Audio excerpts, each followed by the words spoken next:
All right, it is Friday afternoon, and here we are on Christmas, and this is the next evolution in the tree net on the first floor. So the whole goal out of all this was to anchor the bottom of this tube net, and the idea was to make sure that as you're climbing on it, it's super stable and it doesn't swing. So I've climbed up this. It's much easier to do now that the bottom is kind of anchored in.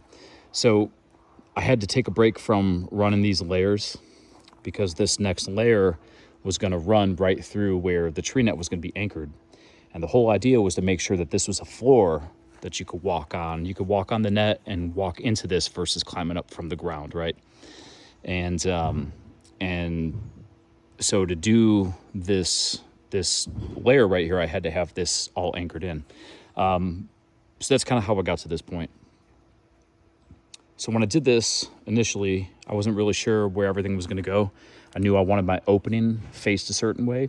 And so slowly you just get some 550 cord and kind of tie it around and kind of get it positioned where you want. And then you kind of work it around back and get the 550 cord kind of pulling, kind of pre-tensioning it, kind of getting it kind of where you want it. And then you go back around again and you start fine tuning the 550 cord and pulling tension into all these places until you get this pretty much exactly where you want it. And after that, that's when I came through and I started working this infrastructure rope in, so this is also the Sterling that I used. And so this is no different than just using constrictor hitches, clove hitches, wrapping around it, just making sure I have good anchor points.